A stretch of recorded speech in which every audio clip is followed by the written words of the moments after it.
We're going to take a look at analyzer functions and the added plots and features to random view in vibration view. So right now I have up all of the plots that are added with analyzer functions. With a cross-spectral density plot and that same plot with a amplitude and frequency, and then that same plot underneath it with phase versus frequency. Also our transfer function, which takes phase into account for a transmissibility or transfer function between the two channels. So here's our G over G and our phase of this transfer function calculation. We can also add a coherence plot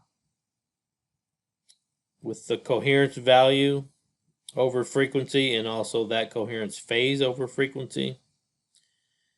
A newer plot added to the analyzer functions in random is our acceleration spectrum plot, which is just an FFT of every new time signal coming in, every new time block coming into the program from the accelerometers.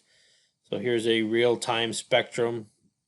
It's a little bit hashier than what we would see in our PSD because there's no averaging here. This is just straight up spectrum or FFT, and we also have a scatter plot added.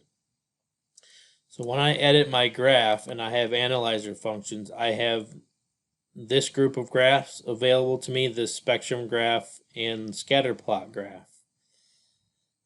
In vibration view, I can, on my keyboard, use the Control-Alt dog. I'll stop the test, Control-Alt-D. And if I turn off analyzer functions, and now I edit my graph, you'll see that these coherence plots and transfer function plots have gone away, cross spectrum has gone away, so is my scattered plot and my analyzer plot, or my spectrum plot.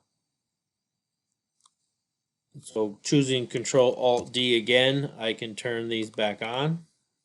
I'm going to turn on IDOF because you need analyzer for IDOF as well. So that's another need for analyzer functions, is to be able to add on our IDOF features.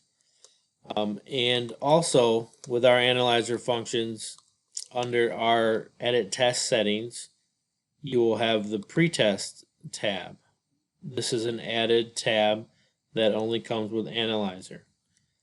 Enabling the pretest will put out a low-level rumble on the shaker, and based on that low-level values, the software predicts the channels at full level and lets you know if you're going to violate any of your limits, lets you know if there's a problem with your sensors or sensitivity or fixturing possibly. So that's pretest. And when we run pretest, we will also memorize the drive shape to go to full level when we are ramping up. So pretest can also be used as a precursor to a memorized drive. Also, in our channels tab, having analyzer is the only way you will see this open loop waveform synthesis. This allows you to set up a voltage profile and run it open loop without control loop feedback. We still have all our system limits in place when you do this. You still have shaker limits in place. It's just the ability to enter a voltage profile and let the shaker run without adjusting the drive for control. That concludes the features and graphs that are included in the analyzer function in random view. Thank you for your time.